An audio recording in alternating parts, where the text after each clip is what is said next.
Alrighty, and we are live. Alright, man. Tell you, man, I am freaking tired, like really bad. And it's always been catching up with me on Sundays, man. So I'm seeing an ongoing pattern. I think what it is like I'm traveling, basically to my past. Where I used to be. But I'm basically like the bandage walking in the past. But the thing is that's really hard for a lot of people to go back to where their past was and, not have like some kind of withdrawal, basically. Because,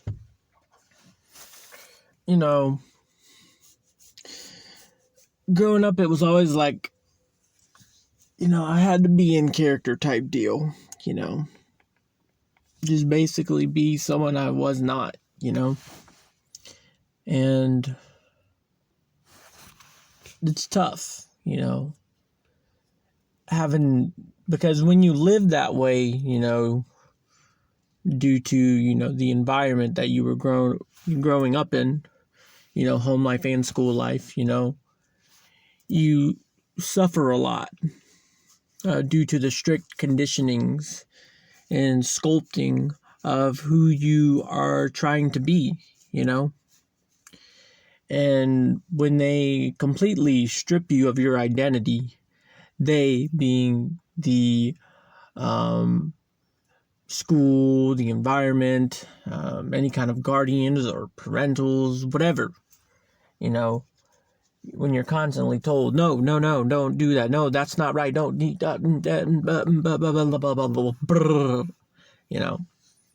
It's just strict conditioning and strict sculpting, all the time. And the kid has to meet these like regulations and everything to meet up to the expectations of what they are expected, And so, going back and as a healed version of me, I try my best to be, who I really am.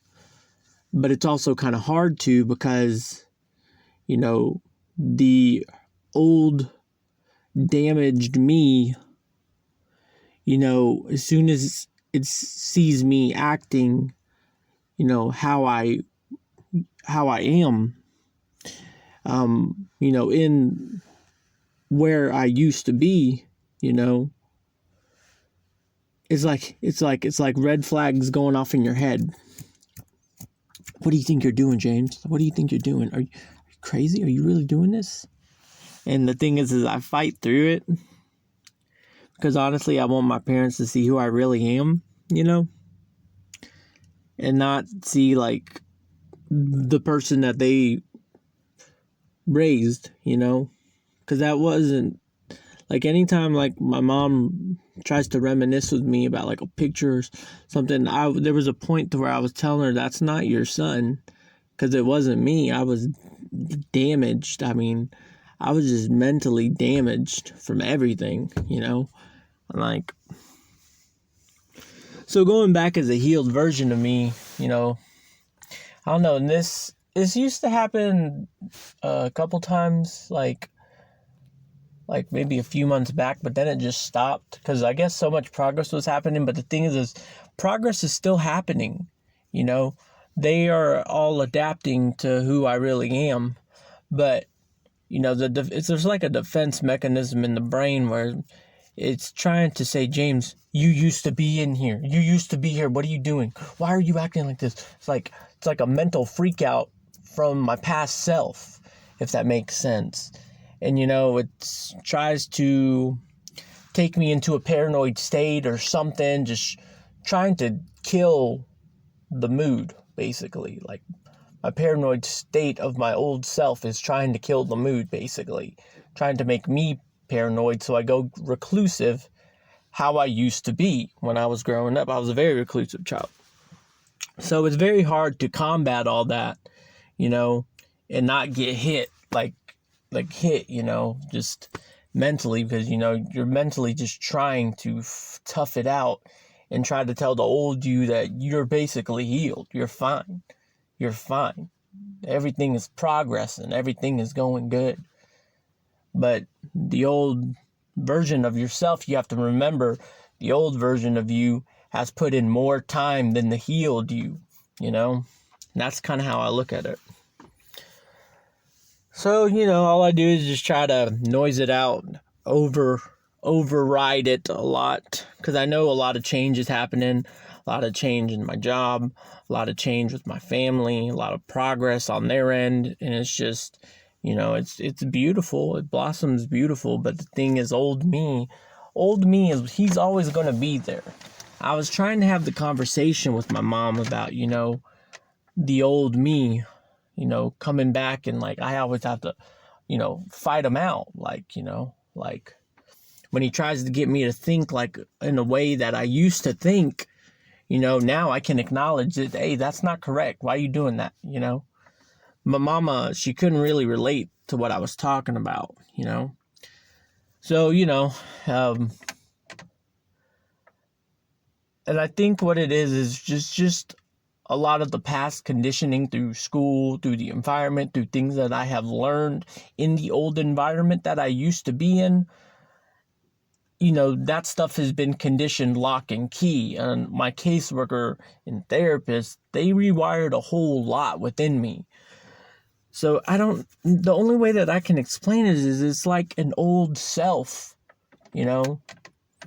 that sabotages your progress. They try to sabotage your progress to keep you in the defensive state that you used to be in, And when you try to bring peace to the past, the old you, it doesn't want to listen. It's always going to be there. You're always going to be tempted to go back. And I think that's why, addicts and stuff, it's really tough for them, depending on the substance or anything. I mean, I'm not going to lie. Any kind of addiction is horrible. But depending on the drug or the choice of bad habit or whatever, it could be more detrimental than others. And I think that's something that everyone can agree on. If you're dabbling with some stuff that's really, really hardcore, well, you're going to have some hardcore time to try to strengthen it out. And, but the thing is, the old self, the old you never leaves. It lingers. It hangs on. It's still there. It's an existence in your brain, It's still there. It was a defense mechanism that was developed, and that was your mental state at that time of survival. It's always going to be there. And I keep trying to show the past self, how much progress is going. I can acknowledge there's a lot of progress on my end. For example, my mom, because I did forget the shirts that she made me at her house. I think I was filling out a lot of documents for my job, the new job that I'm wanting to go to. And I think my mind was just over, just too much going on. Because it was a lot of change. Having to go to the thing place for a drug test and TB test and all this other bull crap, having to just adapt to a lot of change. And I don't do well with change. I really don't. And I'm doing it all without a caseworker, for crying out loud. I'm doing it all by myself, So at the end of the day, it can be overwhelming, but I know that I always just tell myself, James, if you ever come to a point to where you have to check back into Advantage and have to check back in with your caseworker and get back into therapy, I want to make a solid impact to say, hey, I made it this far. I made it this far all on my own. I broke. I broke.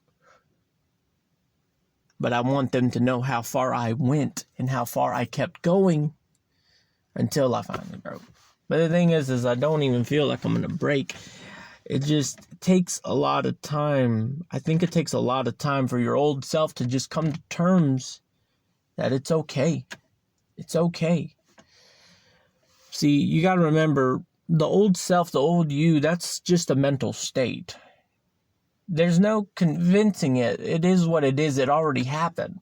It's there. Lock and key already. It was the development stages of a child is very, very crucial. That's why it is so important that you are doing everything in your power to set the best example forth, because it's detrimental. You can do some heavy, heavy detrimental damage, long-lasting damage to your child's life if you do just one fucking slip up. Like it's tippy toes and eggshells.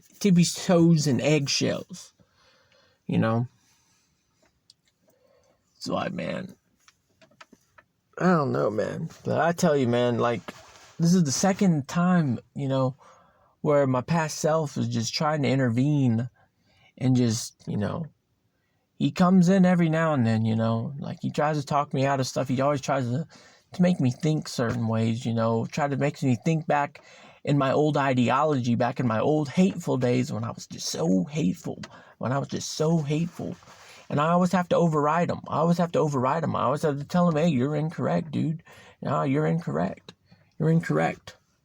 But man, it was cool. My mama was trying to listen.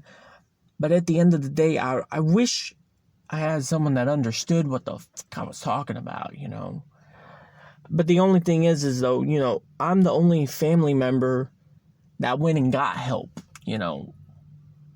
So I'm still, the black sheep, I can acknowledge what's going on. And I'm pretty sure, like, if I were to go into, go check on my caseworker and just tell her about it, my past self, constantly trying to tempt me to go back and tempt me to be how I used to be, blah, blah, blah.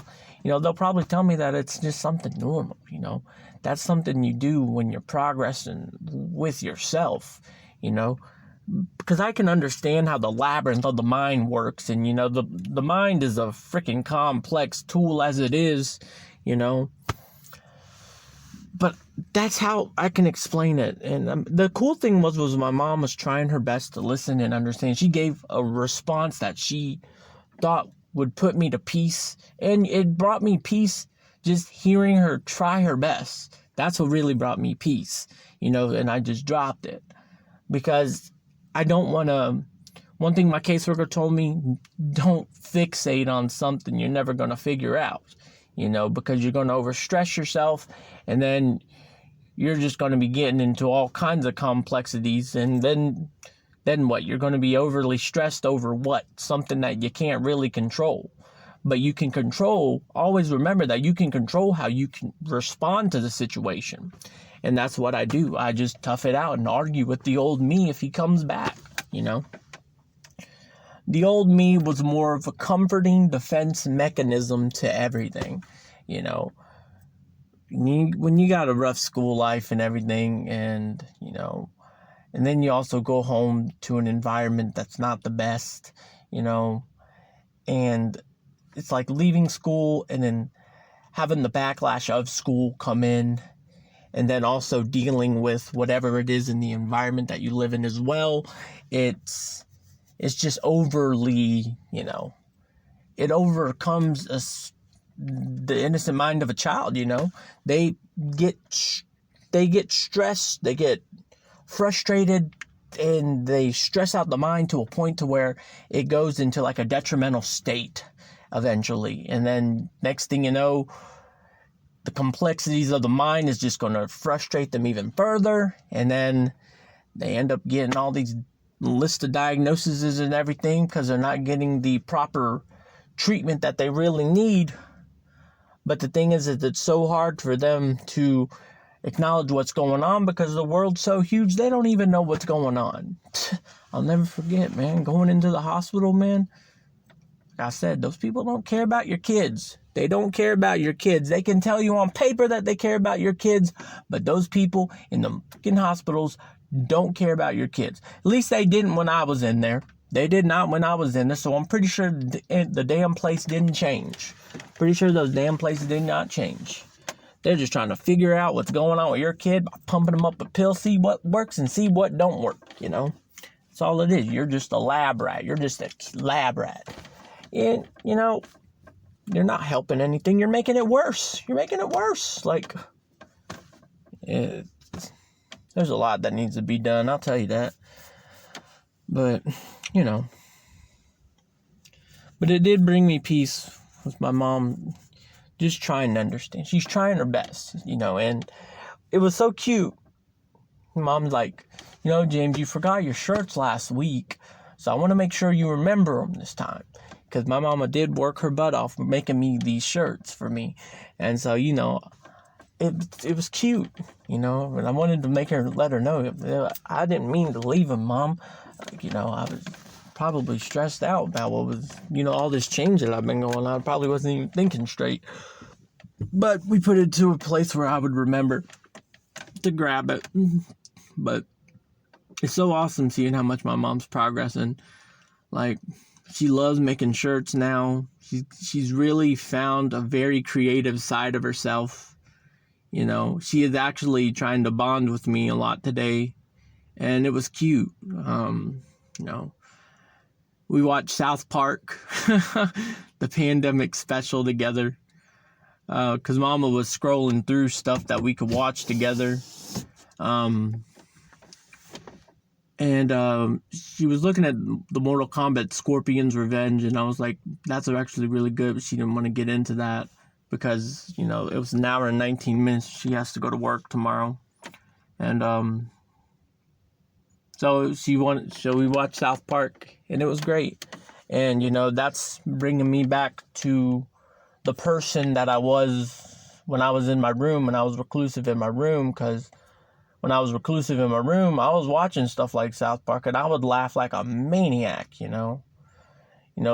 Back in the day, it was kind of regulated. I couldn't really get too in tune with laughter and stuff because, I had a certain amount that I could do. But the thing is with how I was as a child, and how bad my repetitive tics were as a child, if I found something funny, I'm going to laugh about it until I'm done laughing about it. And the thing is that laughter could go on and on and on and on and on. And I will never forget the joke until it's just diminished. And my repetitive tics were very, very bad as a kid.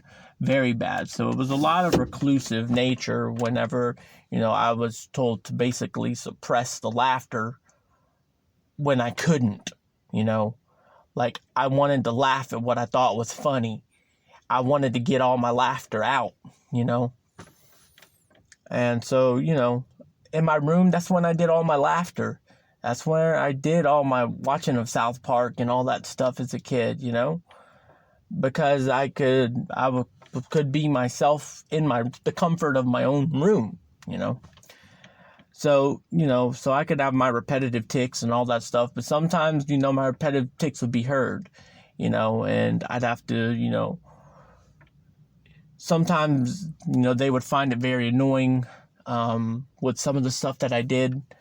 I know if I was listening to the same music, the same song over and over and over and over and over and over, eventually, someone would say something, you listen to that a bit much, blah, blah, blah, blah, blah, and I would just listen. So, eventually just left headphones on, and I'd get into my repetitive tics with my headphones on and stuff, and pretty much I was just always having to seclude who I really was, and that's kind of why my repetitive tics and stuff and my laughter and all that stuff is how it is now, I can now be free. I can now be who I am. I can now finally let him out, and my caseworker gave me comfort with who I really am, and, it's taken a lot for everyone to take it all in, but they're taking it in gradually, with time it's going to get better and better and better and better and better.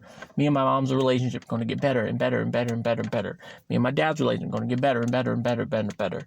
But you got to keep striving for better. You have to keep showing them that you are better. You have to keep putting that example there in order for progress to come. Otherwise, if you don't, well, guess what? You're not going to go nowhere. You have to stay on the ball game. You have to stay in the race. And you got to keep running with the race. But sometimes it can be draining. Like today, it was just draining because it was just the same thing with last week. But the thing is this time it kind of hit a little bit harder because, I got a lot of change still going on. I still have not received an email from the person I'm supposed to be doing a meetup with, because they were like, so we're going to meet up Monday or Tuesday. And, I sent them an email telling them I'm free either day. But just know I got to go to work at 5 p.m., blah, blah, blah. And I still haven't heard from them back. So, I'm kind of just winging it. I'm trying not to mentally freak out. And that's another thing, too. Like, there was a lot of change today. Like, when I came to the gym today, a lot of the people who work on the weekdays was working today. And it just sporadic to my mind like scrambled eggs. I'm like, what the heck is going on here? Like, what the heck are y'all doing here? Like I wanted to figure everything out. But I accepted, the response that I got. And I knew not to fixate. It's one thing my caseworker always taught me. Don't fixate on stuff you can't control. You have to adapt. So, I work on that. So, told me they were there for cleaning. And, I just took that as what it is. And, got to give the supervisor his shirt because he was there. It's hard. I didn't even expect to see him on the weekend, but luckily I had the shirt in my car. I'm like, I'm going to go get that real quick. Got that done, over with, Watch did an hour walk and then headed to Jefferson. But, I know there's a lot of progress in life, for me. I know things are going to get better and better and better as I keep striving for better and better. That's just how it works. That's how life works. In order to get better, you have to strive for better. You have to work for better. You have to continuously want better. Because I'm not going to lie. What it is, like, last week, temptation. This one, temptation wasn't really there. But I was acknowledging that this would be a day where I could really use some temptation, So last week, I was to a point where I was, about to cave. But the thing is I was like, no, we don't want to do that. We don't want to do nothing like that. We don't want to do nothing like that. And, I eventually talked myself out. But the thing is, I was like in comfort, sitting on the couch, just relaxed. And, all I could think about. See, when you're comforted, when you're comfortable, your mind starts to go into a detrimental side of your mind. And it starts to poke and prod at other forms of comfort that can make your form of comfort that you're doing now, it can amplify it and make it tons better, But one thing, because I was pretty much talking to myself the whole drive up to Athens today, saying, I don't need that. I don't need none of that, I mean, you have to choose suffering instead of being content. You just have to. You can go get comfort anywhere. But the thing is, when you get comfort, say when the time is up, you're still going to have to face the pain. You're going to have to face the suffering of reality. And guess what? It's going to be 10 times, 20 times, 30 times worse, 40 times, 50, 100 times, depending on the bad habit of choice with that temptation. I'm not going to lie. I'm so glad I did not get involved, with the stuff that I was, hanging out with and stuff, because that's basically what it all boils down to. We all just, in our place of comfort, we want to be overly comforted, Man, this would be so nice to just be, being with someone right now and like watching TV and just sitting on this comfy couch or laying in my bed, just talking, blah, blah, blah. Like, we want to make comfort more comfortable, And when you add more comfort, well, then you got two minds going into the warped side of their mind, wanting to add in more comfort. Maybe we can mix in some alcohol, just kind of have a better time, Okay, yeah, that sounds fine, yeah. Maybe I should invite some friends over, maybe too, yeah. Just making the whole place even more comfortable. The more comfort you decide to add, the less progress that's going to be done. The more people you have involved in your comforted space, the less you're going to feel motivated to doing something, because you're comfortable, you're content, you're happy with wasting time, just feeling how you're feeling, basically, in the state of comfort. That's all a lot of people do, and every mind is guilty of it, because the reason why we are guilty of it is because at one time we have had comfort. And the one time that we had comfort, or twice, or however much time you had comfort, you got addicted. You got addicted. You're fixing for it, and you want it. And now, that's the scary part of adulthood. Now you got the choices to do whatever you want to get into. As long as you know the right people, you can easily get involved in whatever you want to get involved in. And gotta noise it out. It ain't worth it. And don't get into a big old negative, because that's usually where it starts. Like, that's when I have to force myself to get out of comfort. Because, like, my mind will just start talking stuff. Like, it'll just be like, man, you could totally text this person right now. You can totally do this right now. You could totally do this right now. Like, make this time. You can go to a better form of comfort. Why are you wasting your time here? Like, you could totally go to a better form of comfort. You can be around other people. You can be around a lot of people. You can be around just some people. You can be around in this environment or that environment. Just basically trying to prod me into going, where I don't want to go. Where I don't want to go. And because I had it once. But I can acknowledge that the environment was not good. It was detrimental to my progress. And that's one thing you got to realize. You're never going to progress in a toxic environment. You can say that you're progressing all you want, but if you're progressing, why aren't you continuously walking up them stairs? Why do you always go back down the stairs to go back to the toxic environment and then run up the stairs as fast as you can and then go right back down the stairs so you can go back to the toxic environment and then run as fast as you can back up the stairs? Eventually, you're going to just mentally just need a long break. And then what's going to happen? All that toxic environment time that you used, it catches up. And then you're going to get engulfed in it for a little bit, because I will admit there was some times where, I've subsided myself. I put myself aside just for a bunch of comfort. I just wanted to be around pretty girls all day. That's all I wanted to do. Hang out with some pretty girls downtown, be around pretty girls all the time, get cuddles, all that just beautiful stuff, just feeling great. And there would be some times where I did put myself aside just so I can have all that. That's the thing. It's easy. You can get whatever the fuck you want. In life, and that's scary as hell. So if you don't know how to do any of that stuff, just be thankful and just start working on yourself. Because as soon as you dabble, you're going to forever have to face that temptation. You are forever going to have to face that temptation. Because you can get it. And that's just the reality of the matter. We all want comfort. We all want that.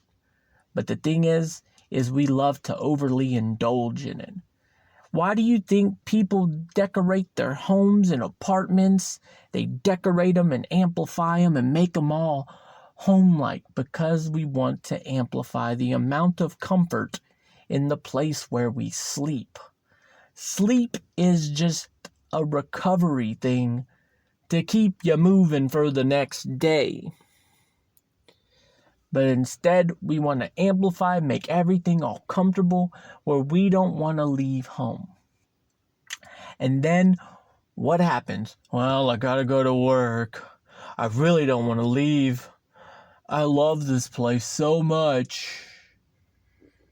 Go to work, come home. Go to work, go home. Go to work, go home. Go to work, go home.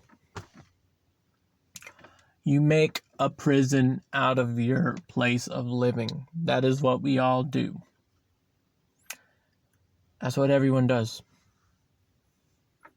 And yet they wonder why nothing really gets done. I'll get to it. Yeah, I'll get a little bit done. Yeah, I'll get a little bit done. That's what it is. Like, I'll get a little bit done. Yeah, I'll get a little bit done. And as soon as they hit that nice, comfy couch or nice, soft bed with a nice pillow, then they just push it off even more. I'll do it tomorrow. I'll do it tomorrow. When you look at the effects of comfort and how detrimental it is to your progress, you start to identify that you really don't get nothing done in a state of comfort. You really don't.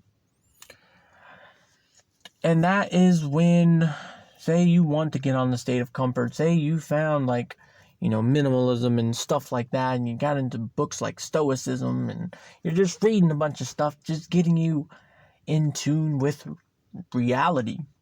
But say your partner is not on the up and up with all that. Every time you're going to be going home, you're going to be dragged right back.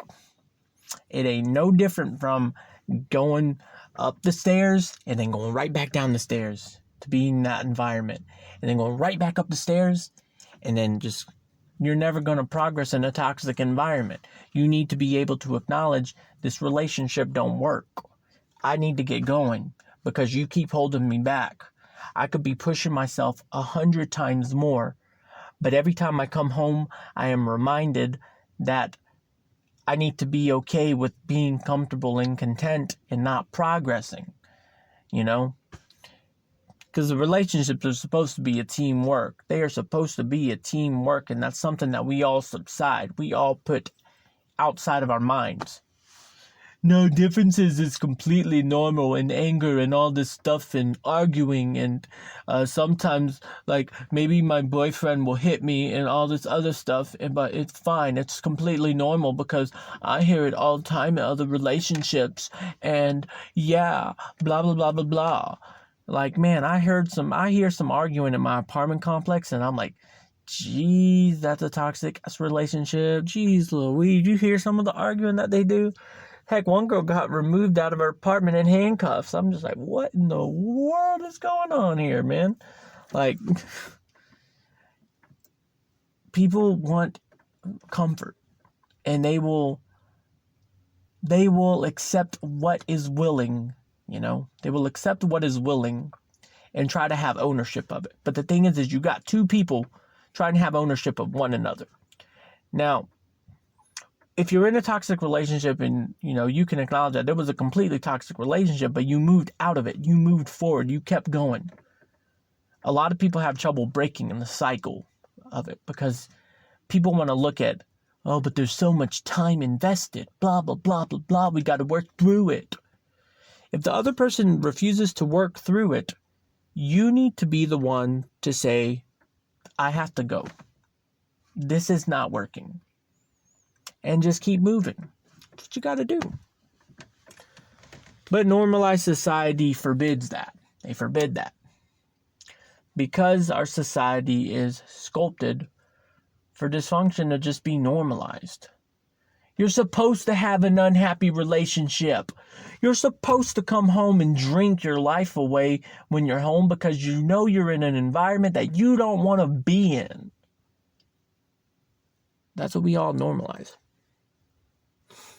Now,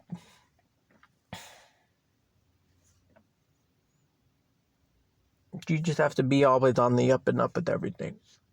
And you got to put yourself first. And with you continuously progressing, eventually the puzzle will be complete. The puzzle will be eventually complete. The right person for you will come with time. It's already programmed in your life. As soon as you're born, your life has already been programmed. It already knows how it's going to end and everything. The thing is you got to stay on top of everything. You have to stay moving. You have to stay moving forward. You have to continue to progress and not fall in the traps of distraction, because the traps of distraction will just hold you back from, accomplishing what you're here to accomplish.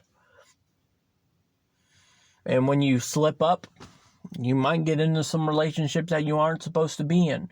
Every single time you make that mistake and you don't learn from the past relationship, Well, guess what? It's just going to continue to repeat the cycle. Going to continue to repeat the cycle and continue to repeat the cycle until you wake up. Till you wake up. Till you wake up.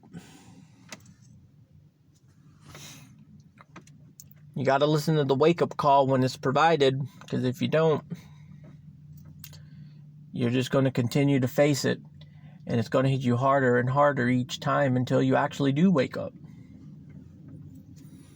That's when maybe, I do remember, like my uncle or my dad or my mom or whatever,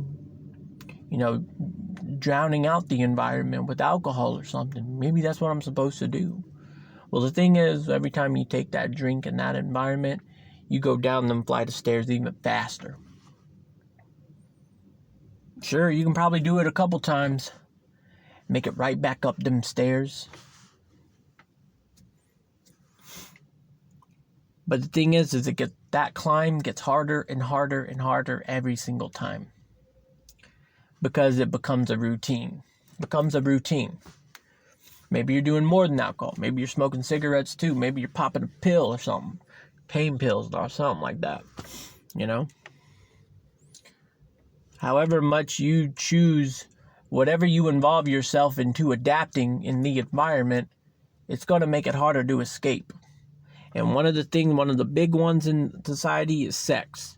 That is one of the big things that people will just choose to suffer in an environment that they can acknowledge is they don't like it.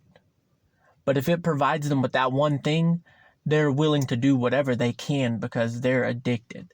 Because they had it. They had it maybe once, maybe twice, maybe several different times. But the more you continue to partake, the more it's normalized in the brain that this is how life is. And then that emptiness in your stomach never gets filled. Never gets filled. You'll be trying to fill it. Like however, I remember last time when I did it with that person, I felt whole. I'm going to go back to that person. And then you realize it's not hitting like it was. It's not hitting like it was. I have to go find something to fill this. But you never find it because you've done did it. You've done did everything. You've done did everything possible when it comes to that. You're down the flight of stairs. You're down many flight of stairs. You're not up in the stairs where those people are. When you can, every time you choose to interact in a bad manner or bad habit, where it could be addicting, or you can be overly indulging, you just continue to go down the flight of stairs. You just keep going. And soon, eventually, when that emptiness is just really empty and it never gets filled, you're literally at the very, very bottom of the staircase. And that's one big staircase, because that one big staircase goes from extremely bad, super bad, not as bad, well, bad, and then kind of good. As you keep going up, it's okay, kind of good. Then sometimes you might go back to kind of good and just work your way down the stairs again because you're dabbling in stuff that you picked up. The farther you go down the staircase, the worse, the harder it's going to be to get up that flight of stairs.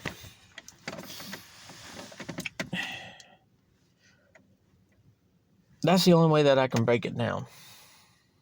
But, yeah. You got to choose yourself over any kind of temptation. Sure, it sounds fun, sounds good, sounds awesome in the brain. But when you go to partake, guess what's hitting your brain? Regret. Why am I here? I'm better than this. Why am I here? Then what? Just give me some alcohol. Like, I gotta noise this regret out of my head so I can have a good time tonight. All right, passing a pill. I got so much regret going on in my head. I gotta knock it out. I got to knock it out. I got to have a good time tonight. Have you guys ever noticed that? A lot of people need to drink or be on something to have a good time. Because their mind is literally telling them, this environment is not good. This environment is not good. But we refuse to listen to the warning signs that our brain gives us. So we choose to use substance or anything that could be addicting or habit forming. Choose to partake in that to keep us in there.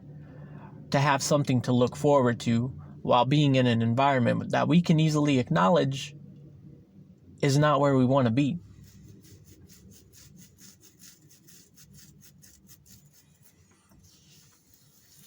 But it gets dark. It gets dark, and the more you continue to consume in darkness, it never leaves, man.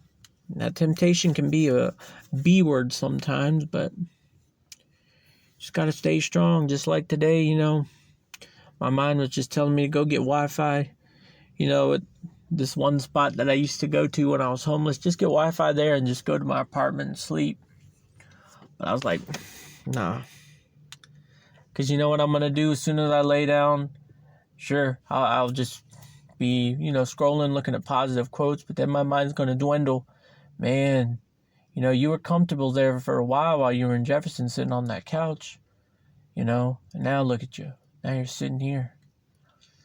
Don't you want to get into something better?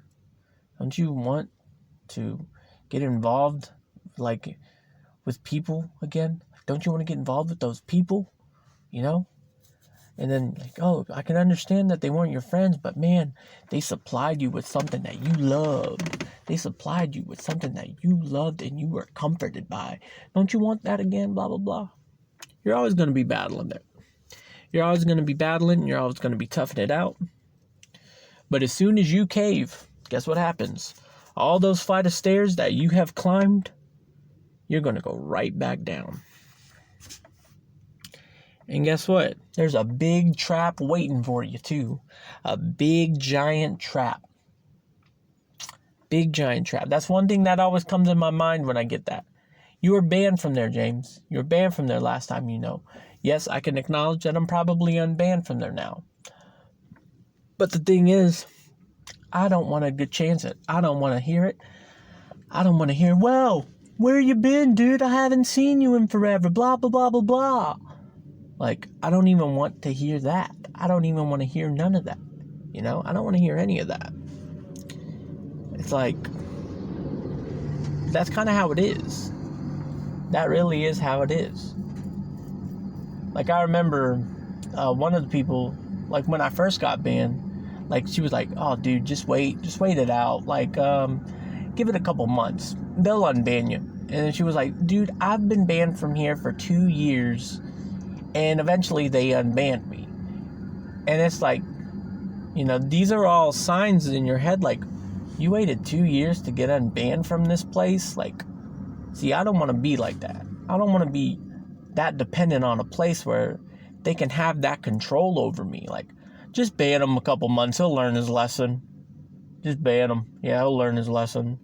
They're conditioning you to be adapted to being controlled in a dysfunctional environment for adults,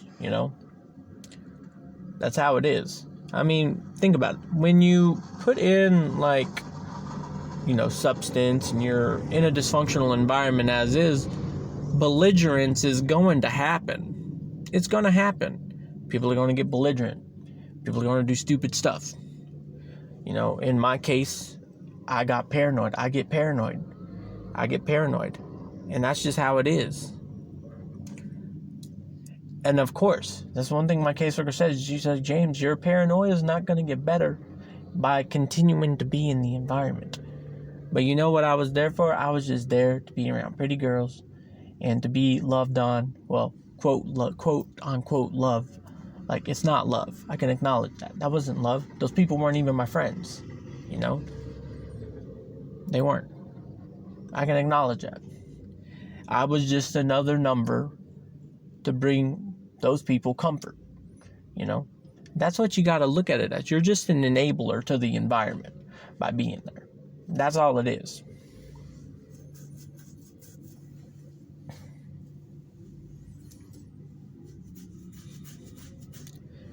But I will tell you, like, I haven't had no manic episodes. I haven't had no paranoia issues. I haven't had none of that. Now, I did try to do a video today, on,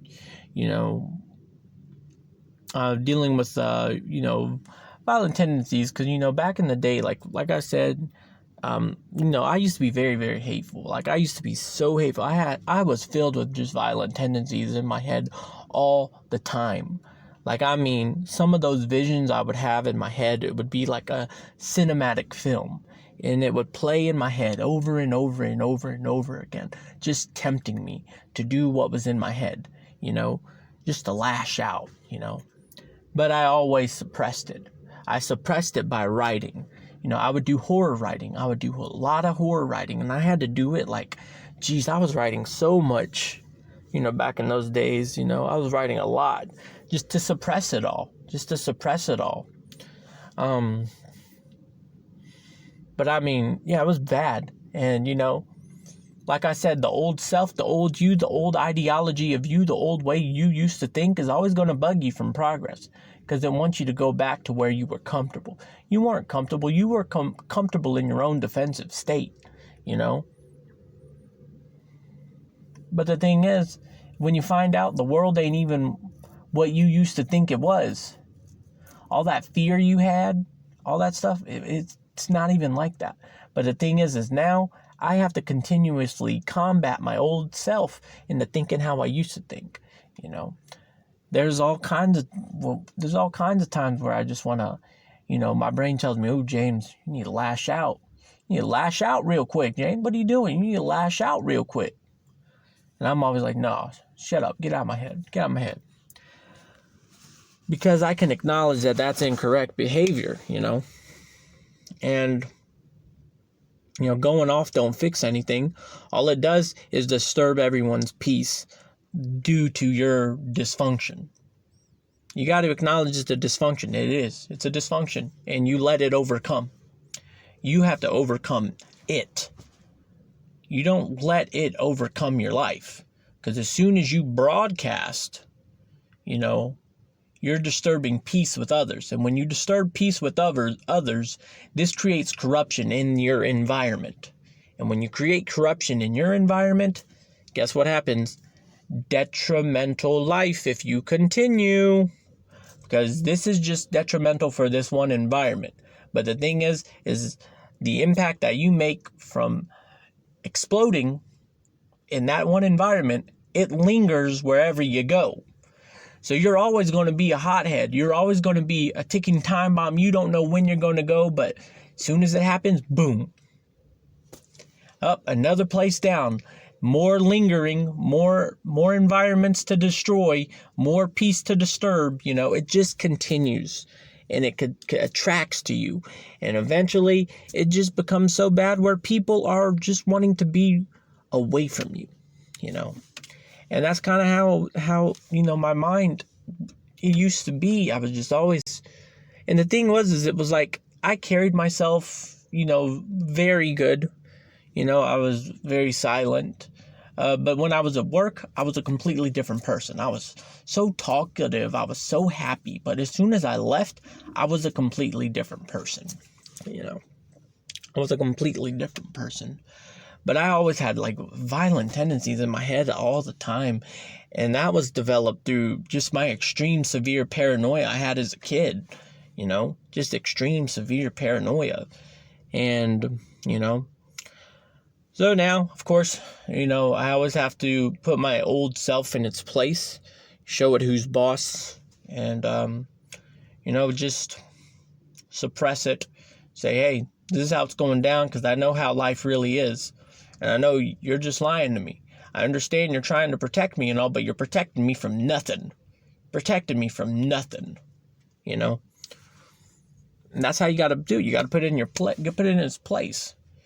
Because as soon as you start to accept your old way, that old self starts to come back.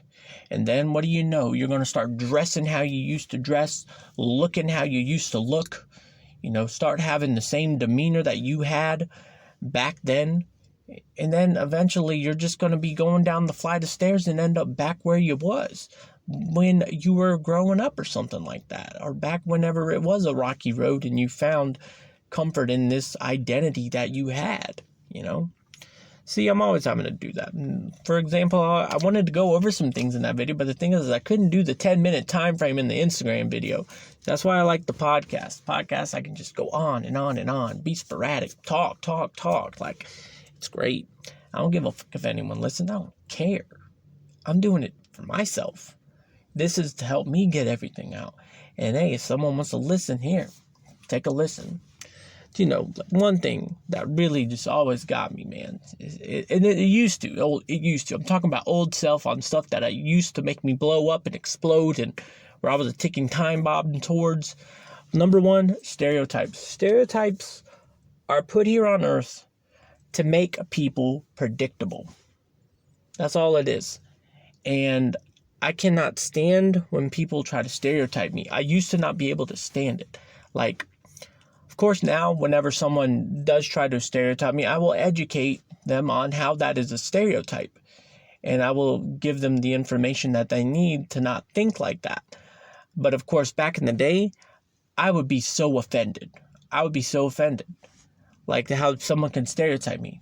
Like, you know, the only thing that I can really think of, because the last thing that I had a conversation was roommates.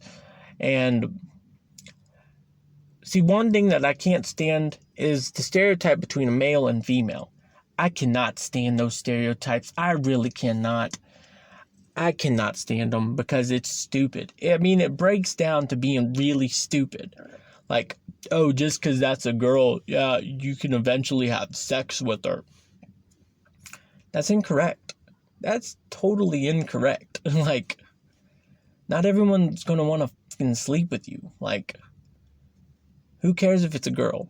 But then, like, say, like, you know, if you, and like one of my friends, she actually told me a story of this too, where she was actually a roommate with someone, and the guy would try to have sex with her, and she kept having to put him in his place. Like, dude, I'm just here to pay rent.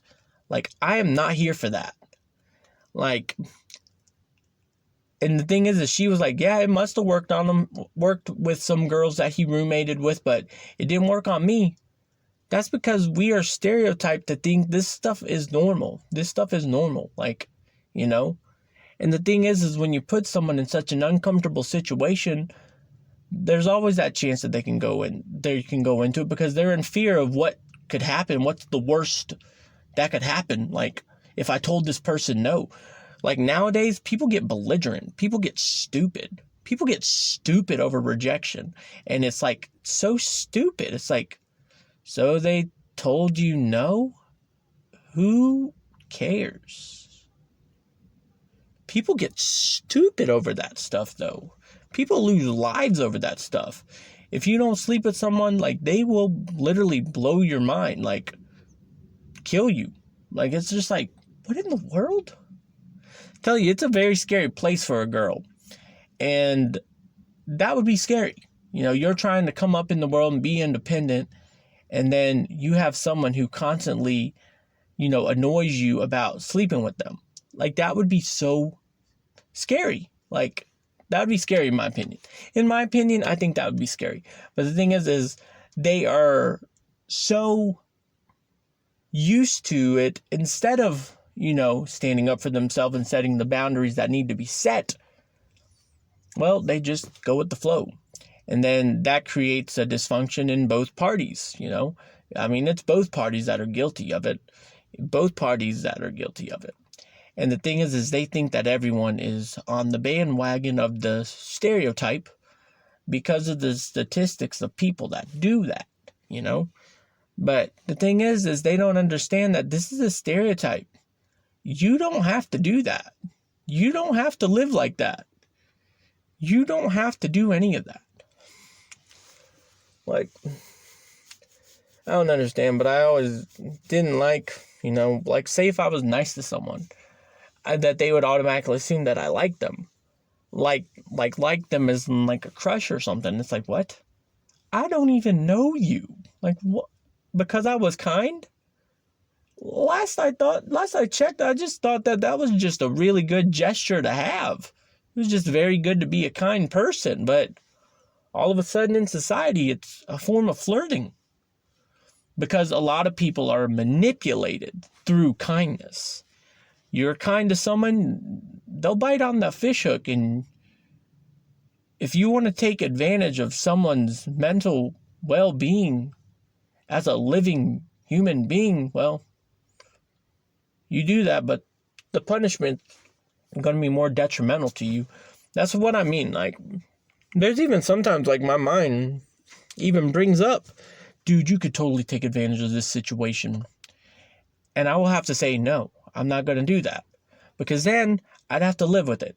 I'd have to live with constantly thinking about how I pulled one over on someone, you know? Like, I'm not going to do that. I'm not going to be that type of person. But the thing is, there's a lot of people who do that, and they get used to sleeping with their subconscious always constantly bothering them about stuff that they did that was detrimental to someone's life, you know? It's bad enough that I have to live with a lot of stuff that I put my ex through, you know, because, you know, we weren't a healthy relationship, not at all. On my end and on her end, we were not.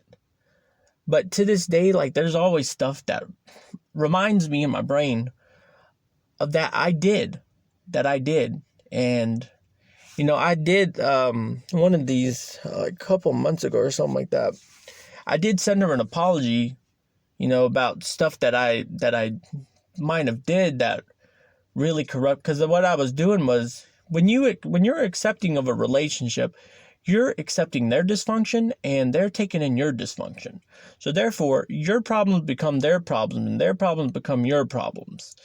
And I remember there were some antics that I have done that I look at that, James, what the fuck, dude? What the fuck, dude? Like, you know, I sent her a big message apologizing for my actions, you know, because my brain was basically just replaying it for me over and over again. And I can only imagine, like, say if I had, luckily, she was my only relationship. I haven't had any relationships after that. But gosh dang, like, if I had taken advantage of the people that I could have easily, you know, got with and stuff, it's just more to add on to my subconscious. More to add on. Of course, now I'm way more better than how I was. Way more better mentally than how I was. You know, 5 years of help and everything, like, my mental state of mind ain't nowhere near where I was. I remember one thing that my ex would do is she would always say, I'm more crazier than you. And she knew that. She thought it was cute about how angry I would get when you would say something like that. And I would get really angry. And, you know, that's one of the things that I would look back on and I'm like, wow, James. Like, and see, that's one thing that we are proud of as stereotypical men. We are so proud of, you know, being considered crazy, because with craziness, we think strength. You know, if you're more crazy than the other person, well, you're doing pretty dang good on the scale of being a man. That is incorrect, and don't fall for those type of statistics. Another thing, besides stereotypes and stuff that would trigger me is my paranoia of women. My paranoia of women, horrible. Oh gosh, back in the day, I had a high hate for women. That's kind of how me and my ex got together. That's how we connected. That's how we ended up getting together, because I had a high hate for women. She had a high hate for men. And we just ended up, you think two peas in a pod? Incorrect. But, you know, see, I was severely picked on by women, especially in school, you know. In school, it was not a good time. Not a good time at all. So you can imagine what that did to me psychologically, you know. I was always paranoid about, you know, the mean behavior and blah, blah, blah, blah, blah, and just all that stuff. And then, like, my experiences with downtown and all that stuff, like, it just added on to everything. And thing is I was noticing it was just getting worse. I need to stop. And, you know, I just acknowledges that it was the environments that I was surrounding myself in. I was putting myself in environments where that type of behavior was put up with manipulation, mind games, all that stuff. It was put up with. Now I'm in an environment where it's not put up with. So now I've noticed a big progress when it comes to my mental state. But the thing is, the old me wants to come back. Tries to get me paranoid. Man, did you see how that person was looking at you? Yeah, look how they were looking at you. See that? You see that? Yeah, blah, blah, blah, blah. You got to remember, always remember when you get paranoid like that. In this world, people don't care. They do not care. They don't care what you were doing. They don't care what you were wearing. They don't care what you say. They don't care about any of that. Because at the end of the day, they are trying to escape the suffering that they are currently dealing with. That is all life is. Everyone is trying to escape the suffering that they are dealing with. They don't care. They don't care. They don't care. They don't care. They don't care. So anytime you get paranoid thinking someone's looking at you, or someone has an eye on you, or someone's just watching you, you need to remember, people don't care. People don't care. They don't. But yeah, that's one thing that kind of makes me want to blow up sometimes, or like give an ugly, dirty look. Like my old me was just like, yeah, like always trying to prod that, and I just have to keep telling it, nah, shut up. I know how things work around here, just shut up. You know, you gotta remember though, the old you, and you're making progress with yourself, he's gonna stay down the staircase. He's going to stay in the back of the staircase as you're walking up the stairs. And the higher you get on that staircase, he's still going to be yelling for you. Every now and then you might hear his voice because it echoes. But you got to keep going until he just becomes a figment, basically just non-existent. I was going to say a figment of your imagination, but the thing is, and then he'd still be bothering you. So you want to basically get so high up on that staircase where he just becomes non-existent. He might come around every now and then. You might hear a faint echo. But at the end of the day, you can't even make out what he's saying. You know he's there. You just don't know what he's saying. So you just got to keep walking up the staircase, you know. That's just two of the things. I remember there was a third thing, but to be honest, my mind's kind of sporadic. I'm trying to go into the gym today. I'm going to send an email out to that job and just tell them maybe Tuesday, because tomorrow's Monday. I didn't get no email, about a meetup, and I don't want to schedule something that's really not planned out, So I'd rather be safe, on the safe side, than, just overly work myself to get up at a time that, I'm usually not up at, It's really, you just got to adapt to change and just keep going, move forward with it. But anyway, this was a longer podcast, because I got a little carried away. I wanted to continue to finish that subject matter, but to be honest, I also want to get my workout in and get everything done. But yeah, just always stay moving up the staircase. That's all I can say. Just continue to stay moving up the staircase, and don't stop. The old you will be yelling at you, because he's still stuck where you were at one time. He's yelling up the stairs, hey, come back. I was just kidding. I was just playing with you. Why are you walking away? Hey. It's going to keep doing that, but you just got to keep going. You got to keep going. But anyway, guys, I'm out. Y'all stay positive. I'm out. Peace.